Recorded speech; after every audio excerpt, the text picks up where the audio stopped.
Hi everyone, welcome to Amigos IAS. Welcome back to the ASHOK NAGAR Prep Talks episode 2. So it's so nice to see you guys again very soon. So again, let me welcome Gautam sir here to the second episode. Hi Gautam. Thank you, sir. So we are back soon, right? True. So let's continue our discussion from yesterday, right? So we are going to launch a program on 16th regarding the previous year question papers for mains preparation. Yeah. Now, again, I have some queries from the students. What the biggest query they have is why now? Okay. You mean to say that Yeah. if I have to paraphrase that question, Yes. what is for next 1.5 month? Yeah. Now, in the sense, I think yesterday we were talking about consolidations. Mm-hmm. Even now, when we focus upon that, what we are supposed to do is for next 1.5 month, at least till November 25th, 26th. For the reason that we are considering May 26th is prelims, considering from November 26th, we have 6 months for prelims. So till November 26th, how should we go about? Now, fundamental reason why we have launched this program at this juncture is to fundamentally remind the student that what you're supposed to do now indirectly. The second thing that fundamentally is to help the student what he or she is supposed to do at this juncture. Because at this juncture, what happens is the individual would have prepared notes, would have attended classes, would have finished their foundation courses. Now is the time for you to revise whatever you have done strategically through pre-IQs. Okay. That is through previous year questions. Because what happens is previous year questions will fundamentally direct an individual what should your revision plan actually be. Okay. Because for suppose if you look at each subject, previous year questions categorically emphasizes upon what topic of that GS you are supposed to focus upon. Okay. That is what we are going to do in our program, sir. So I think this is more or less an augmentation mechanism for them to consolidate whole of GS in 30-40 days. So like we have 30 sessions, right? We have 30 sessions. That means 60 hours of pure value addition for the student in the 4 GS papers. True. So one of the questions that the student have asked is like, as you have mentioned, why now 1.5 months? What should be my strategy? Should I be investing in this? As you have mentioned, by investing 60 hours of their time in the next 1.5 months, they are technically mains ready, at least in a basic level. Very true. And they will have a good amount of value addition material ready made in hand, like 400 plus handouts will be there, right? Yes, sir. How many questions are we going to cover in each paper? Sir, on an average, we are going to cover roughly around 80 questions per paper. 80 questions per paper. So every question will also add value. Yes. And even more important is we are going to give the insight, perspective. Yes. So perspective as in like when to draw a diagram, True. when to draw a map, how to create something meaningful, more impactful. All these things will also be included in the classes, right? Yes, sir. Okay. Now, again, one more question to add to the discussion. If I am talking about GS paper 1, what will be your focus will be? Like, for example, for a beginner, probably he will be thinking about world history is important, post-independence is consolidation is important. So we call it as a tone of the paper or scope of each paper, right? I usually say in my classes that there is a tone for each paper. GS1 is different. Within GS1, there is different weightage and different scope. So can you elaborate on the same? True, sir. I mean, the reason if you verify the PYQs and if you actually look at what is going on with respect to UPSC, sometimes we see that some subjects are taking a backseat. Especially as you were very, very specific in the context of GS1. We see that it's been a couple of years that UPSC actually asked more than one question in world history. Per se, this year there was no question on world history, to be very precise. And last year also to a larger extent, I don't think there was any question, although there was a question in 2021 with respect to American and French Revolution.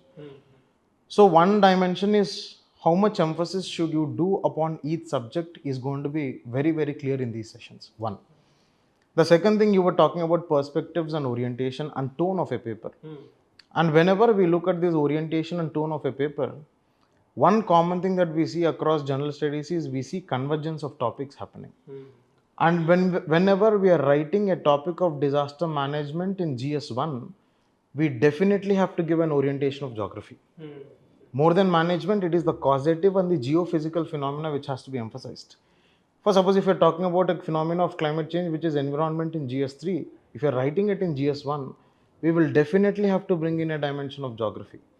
So if you're writing a question with respect to vulnerable sections in GS1, for example, this year's question on women suicides, we will have to bring in the societal perspectives, social institution perspective, social issues perspective. So here the tone of the paper has to be maintained, and for maintaining these tones, we will have to discuss certain nitty-gritties which are going to be emphasized in the class.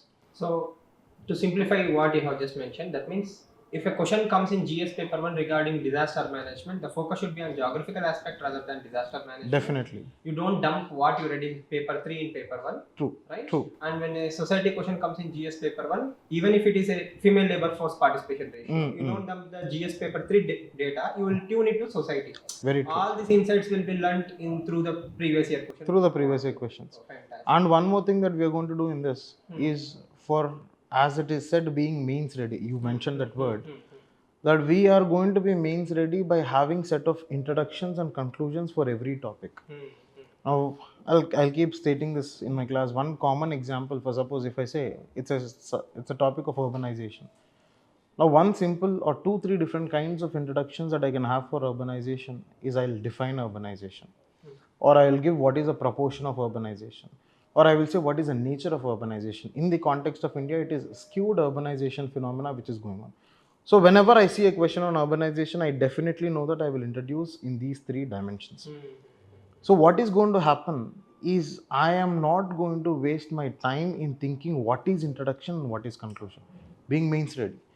And more than anything, sir, when we look at the body of the answer, we see that every topic will have some set of generalizations.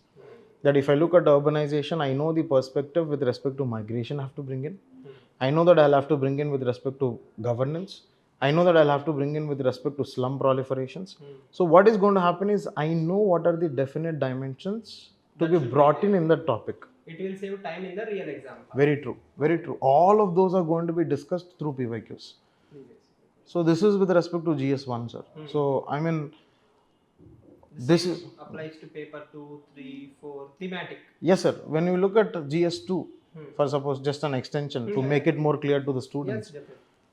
GS2 again, we see that it is a paper of polity, and we overemphasize as it is a paper of polity. But fundamentally, we have to understand that there is a balance of polity, balance of governance, and also a balance that is categorically present with respect to international relations.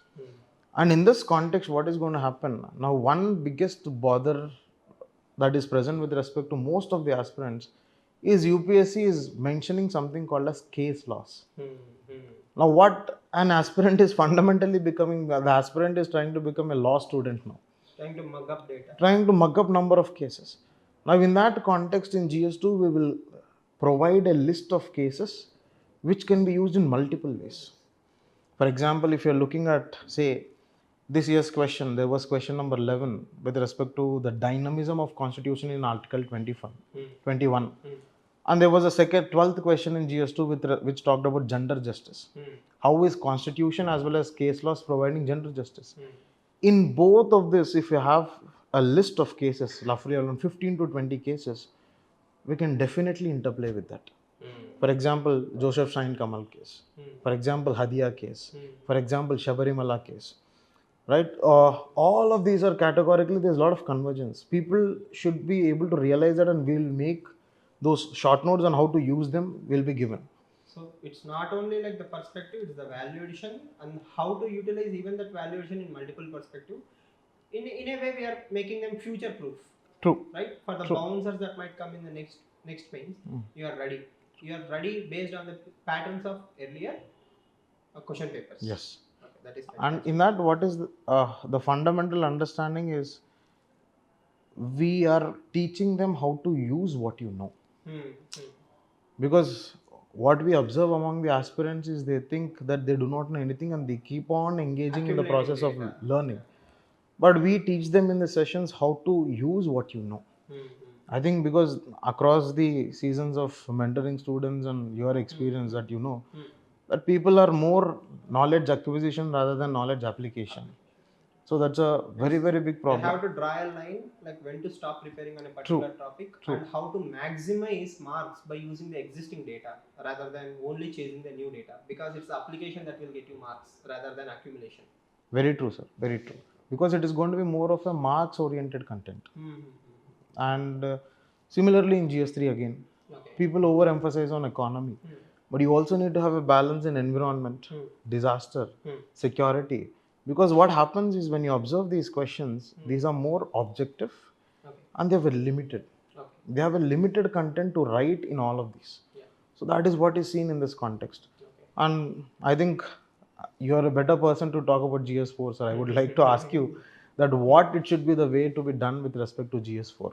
See, basically, as you mentioned, GS4 is more of subjective paper, right? It's not something that you can mug up. I have seen so many people even now, they want to just mug up the examples for ethics paper, right? Mugging up of examples. I will mug up so many I.A.S. officer names, this, that. But I fundamentally believe it's more about the organicness that you develop. Let's say you have done previous year questions related to law, values, or law and ethics, or something like that. You develop an organic thought process. In that organic process, if you can fit even an ordinary example, like for example, in the recent years we have seen topper copies, right? They are not dumping the examples for the sake of dumping them. When you read a good topper copy, you know the example flows organically into the answer rather than just as a patchwork.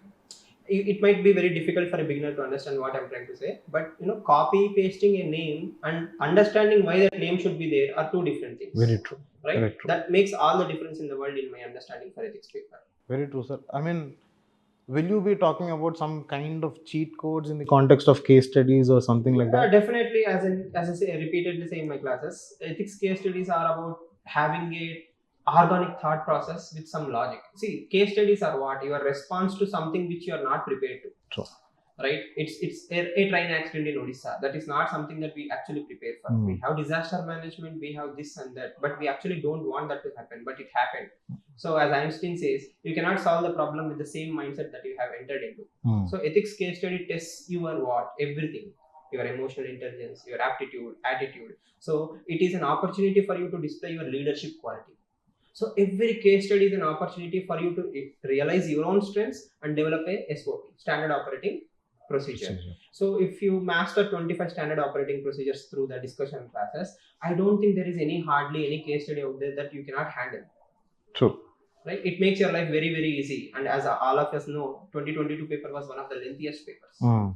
And still people were able to complete those papers only thanks to the standardization of some thought process, right? As you were mentioning, the moment I decide some intros, conclusions, it will save time. In ethics also, we can develop some thought processes. Once you have a particular thought process, women issue like this, okay, or climate issue, something like this, environment versus development like this, the templates, the thought process will reduce your time burden by a lot in the exam.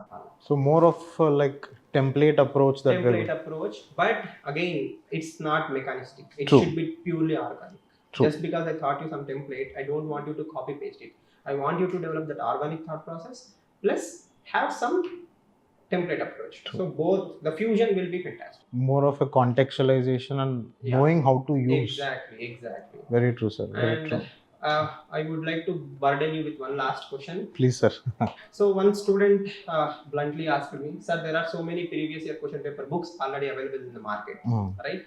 So how is your module different from that? Like what is that something that I will learn from you rather than in the book? I think glad that question has come up. Now when you look at the outside books which are available for PYQs, one is it is inanimate. That you don't have an interactive system with the book, first thing. The second difference that we see here is that books are more content oriented. And these days in the context of information technology, I don't think we have any dearth of information, and we rather call UPSC is one of the victims of infodemic. So in that context, we have abundance of information. That is more content oriented. But what are we going to do is a limited content approach. One. And also not only a limited content approach, we are fundamentally going to fill in the input gaps, sir. Whereas when we look at the outside market books that are available, That is just like these many points, these many points, these many points. So people are more kind of moved by the volume of the content. It is not the volume of the content, but it is the value of the content which is going to matter a lot. In our sessions, we are going to see how are we going to add value to content what you have. Although you have a limited content, how to make it look satisfying to the examiner. Impact maximization. Maximization, definitely. So how to satisfy the perspectives of the examiner is what is going to be here. And also, to be very very precise, we are all here for marks, not for knowledge. And in that context, we will fundamentally have to use our experience, yours and mine, in this, to sneak away that additional extra 0.5 for every question that you write. Because what happens is, for you to transition from the 360s to 400 and 400s to 440, that additional 0.5 that you're going to snatch away from the examiner each question is going to be what is going to be a game changer. Is going to be a game changer. So that is what is going to be taught in the class, sir. And above all, they will have the opportunity to talk to us. Definitely, get that's their what. copies evaluated sooner True. than later. True. And I think we also thought of that after every paper they write, after every paper we discuss, they're going to have a hands-on experience that they will attempt one full-length test. So they know we are fundamentally creating a complete cycle. We are feeding in the inputs, we are allowing them to analyze, and through the end of the module, we are asking them to write a test. So what is going to happen is they're going to apply what they know. Before the next session starts, they're also free to talk to us on what kind of hindrances they were able to face. How else to improve. How else to improve. True. Because I fundamentally believe, irrespective of all these things, they still need someone to tell them, this is good, this is bad. Because some people are gifted writers, but still they will have this inferiority complex, FOMO, so many other factors that comes into the writing. Very true, sir. Right. So that's it, folks. I hope this session has given you some more perspective on how this module related to previous year question is going to help you. Thank you, Gautam, for your valuable insights. Thank you, sir. Thank you. Hope to see you soon in a new one more episode with Ashok Nagar Prep Talks. Right. Thank you. All the best. Jai Hind. Thank you.